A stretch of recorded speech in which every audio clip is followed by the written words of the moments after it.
Welcome back to the movie recap. Today, I will bring you a classic science fiction film named District 9. In 1982, a spacecraft from outside the planet landed on Earth. It is unknown whether it was accidentally or intentionally, not asking for permission from any nation, and it hovered in the sky above Africa. It was even more strange that it kept hovering for 3 months without opening, nor did anyone appear. After discussing and careful consideration, humans decided to use helicopters to approach it, breaking the spacecraft's hull to enter inside. This was the first time in human history of contact with aliens. After the survey team saw clearly what was inside the ship, they were extremely surprised. The creatures in the ship are thin like lepers, sick, disabled, mentally unstable, shy, and fearful. They are far different from aliens in human imagination. These creatures are numerous, and they cannot be killed nor easily cared for. The African government had to give up a piece of land under the ship, build a high wall surrounding it, forming an isolation area for the aliens. This place is called District 9. At first, the African government said that the aliens would temporarily live here for a while, then return to their planet. But after scientists examined and researched, they suddenly discovered that the spacecraft no longer worked. The reason may be that this ship is missing a control module, which somehow disappeared, leaving the ship inoperable. So humans accepted the reality that aliens would settle down on Earth permanently. Time passed, security and order in District 9 became worse. Humans discovered that these aliens stored weapons and often committed crimes. African people grew increasingly angry and rebelled against aliens. The demands of the people were very simple. Those damn prawns should go back where they came from, or die. Prawn is a derogatory term humans use for the aliens. This name suits its shape and mocks their habit of eating rotten food and garbage, making them seem like low-class animals. All people call them like that. 20 years passed and those prawns proliferated. Their number increased to 1.8 million. Due to their lack of civilization, they robbed people and set fires to destroy buildings for fun. African people could not stand it anymore and stood up to fight. Pressured by the people, the government was forced to make a decision to destroy District 9 and move those giant prawns to another area for easier management. This was a large-scale and unprecedented action, so they needed MNU's help. MNU is an organization backed by many countries, but it is actually a multinational company and the world's second-largest weapon producer. As planned, MNU would evict all the giant prawns using flexible or strong measures. Our protagonist, Wikus, works at MNU. He joined the company last year and was immediately promoted to commander for this mission. He explained that he was promoted not because he had a father-in-law who is a branch director at MNU. Everyone pretended Wikus earned his position, but understood the truth. Today was the eviction day. Wikus tried to act comfortable, even filming on his iPhone while commanding. District 9 was surrounded by a high wall. Wikus opened the gate to bring the armored vehicles in. Each car had soldiers and office workers like Wikus. The duty of the office staff was to issue eviction notices for the prawn families to sign confirming receipt. These prawns long hated humans, so at the first house, the prawn host tore up the notice. The soldiers were about to open fire when Wikus stepped in to save the situation. Success, success. Just get a prawn's fingerprint on the paper. That counts as acceptance. As soon as he finished speaking, Wikus turned around and saw a prawn gnawing on a vehicle's wheel. When the soldiers approached, it felt threatened and tore off a soldier's arm. The other soldiers shot and killed it, causing other prawns to gather. Wikus ordered no shooting. Instead, he threw them boxes of cat food. These prawns were addicted to cat food and immediately forgot about fighting to eat it. Lured by cat food, the eviction process proceeded smoothly. The prawns agreed upon hearing cat food, even though they didn't understand evict. Part of the problem was the language barrier. Prawns spoke their language while humans spoke English. Communication was difficult. Another issue was their low intelligence. Research shows prawns on Earth lack independent thought, active consciousness, and organization, likely due to an epidemic 20 years ago. Due to their poor intelligence, these prawns were often tricked by gangsters who traded cheap cat food for alien weapons at high prices. Wikus went to collect signatures passing a gangster area. He avoided confrontation. Wikus came to a house with a strong smell. It was a nursery for prawn eggs. They hung beef from the ceiling, using tubes to feed nutrients to dozens of eggs below. Wikus proudly ordered soldiers to flame the nursery. The burning eggs popped like firecrackers. Hear that? They are exploding. Wikus continued and found a prawn weapons cache, seizing many weapons for a great achievement. Previously, prawns were seen using these weapons, which have huge destructive power, making gangsters desperate to acquire them. MNU's main goal for the eviction was actually to seize alien weapons, but they disguised it as humanitarian relief. Initially, MNU only expected to get guns, but later discovered the weapons have a biometric system, requiring a prawn to fire. Humans couldn't pull the trigger. Scientists failed to crack this system. Gangsters also couldn't fire the weapons they acquired. Their leader consulted a witch doctor who advised eating prawn flesh to gain the ability, but it didn't work. Returning to Wikus, he went deeper into District 9, nearing a dangerous prawn gang. One child would attack if approached. Wikus prepared by calling a helicopter with a sniper, who shot the prawn. Wikus continued and saw a gang symbol on a house, indicating dangerous inhabitants. Inside were 3 prawns, one in a red shirt, one in black and yellow stripes, and a small one. The small prawn seemed smarter. The red-shirted prawn was intelligent and knew how to experiment. It processed and refined a liquid into a small drop of black fluid, part of a 20-year plan, finally filling a bottle. Just then, Wikus arrived. He entered to get a signature, panicking the prawn family. The red-shirted prawn fled with the small one, while the black and yellow prawn answered the door and hid the black fluid bottle. Wikus knew this house was suspicious. Inside, he found a secret lab and the hidden bottle. Curious, he picked it up. Suddenly, cut! This paragraph must be cut. Wikus wiped his face for filming. Clearly, the bottle contained black fluid, possibly harmful.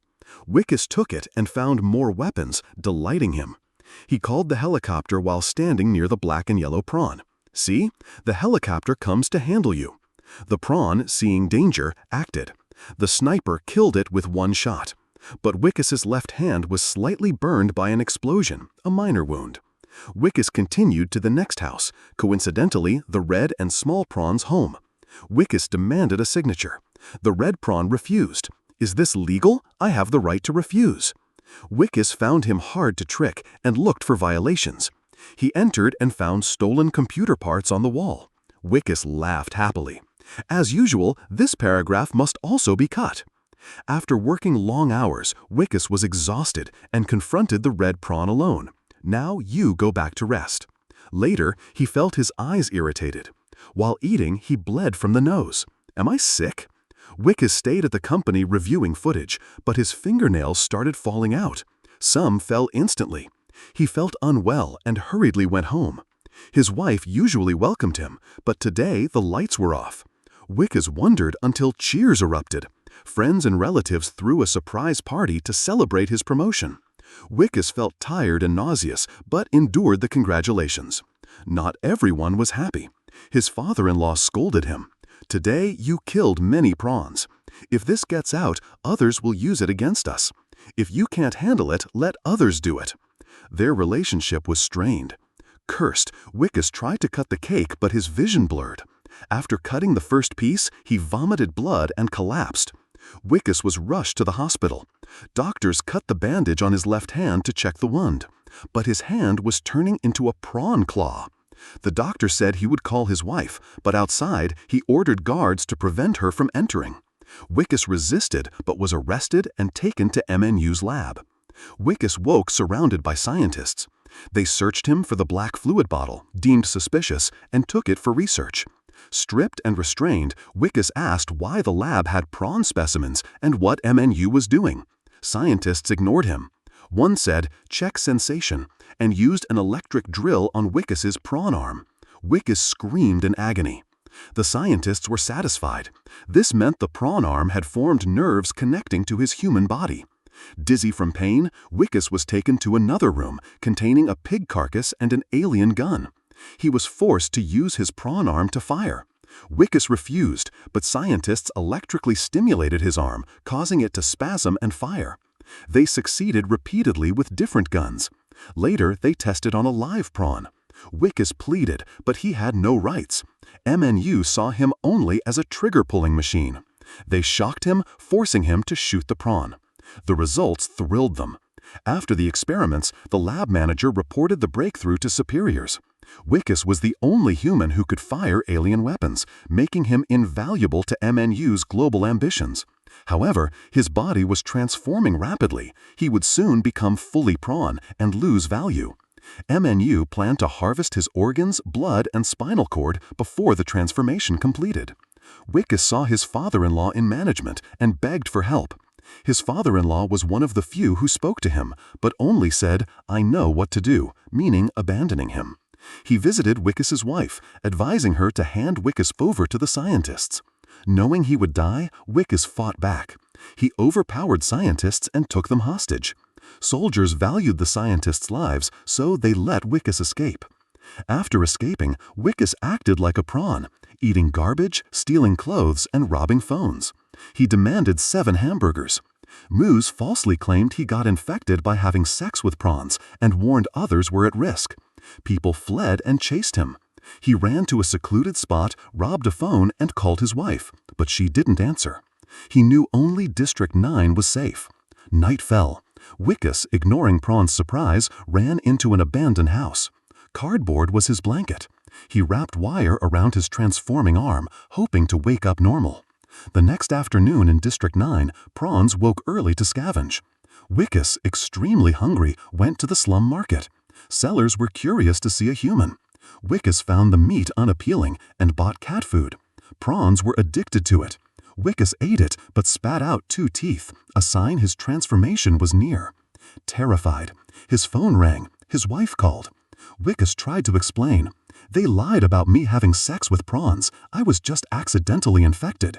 His wife cried, unable to accept her husband becoming a monster, and hung up. Wikus felt desperate. He grabbed a meat cleaver and tried to chop off his transforming left arm. It was too painful. He only managed to cut off a finger. Then he saw MNU helicopters searching for him. He hid in a house, coincidentally the red and small prawns' home. The intelligent prawns. Days before, Wikus had met them and taken the black fluid bottle. Now, Wikus begged, "I'm injured, please help." The red prawn, struggling himself, refused. While arguing, Wikus fainted from blood loss. The red prawn saw his prawn hand and realized the black fluid caused it. He needed that fluid back. He changed his mind, saved Wikus, and took him to the basement. Wikus woke to find it wasn't a basement, but a small spacecraft. Remember the spacecraft's missing control module? It was here, hidden underground for 20 years.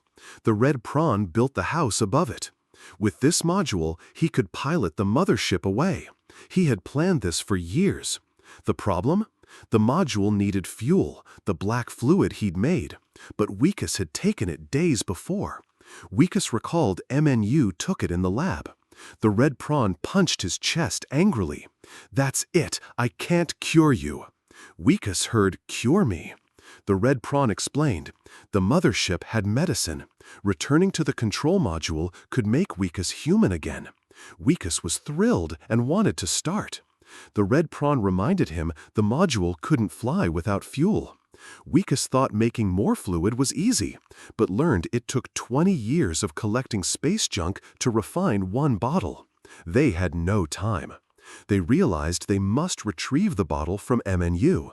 It wouldn't be easy. Wikus hesitated until 2 things changed his mind. 1. The infection worsened. He'd soon fully transform. 2. His wife called again, calmer, saying she knew MNU framed him and would take him back if he became human. Hope reignited. Wikus vowed to become human and attack MNU. He struck a deal with the red prawn.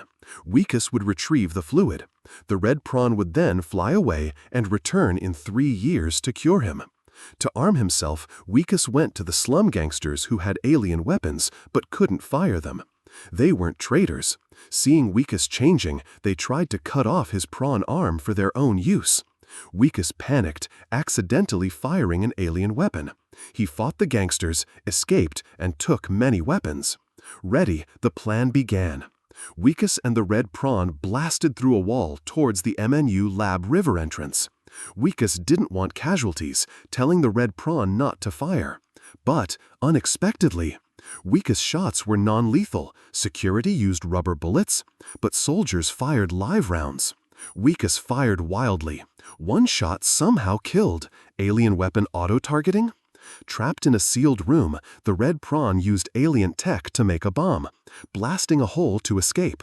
They ran home but were surrounded. Only the module could escape. Wikus asked the red prawn how long the cure would take. 3 years, it said. First, it had to save its people, using all the fluid to fly home.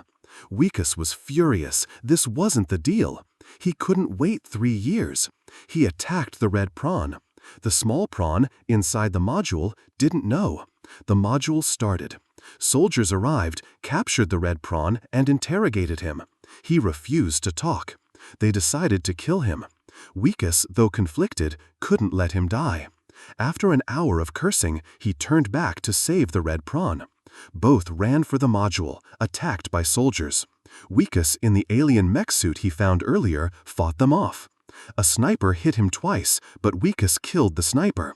Hit in the legs, the suit wasn't bulletproof? Wikus couldn't run. He stayed to fight, letting the red prawn run, who promised to return in 3 years. Unleashed, Wikus killed countless soldiers.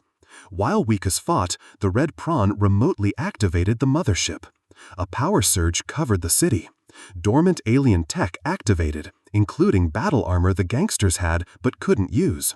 It started, killing the gang leader and his men. Wikus, witnessing this, begged the armor for mercy. It opened, inviting him inside.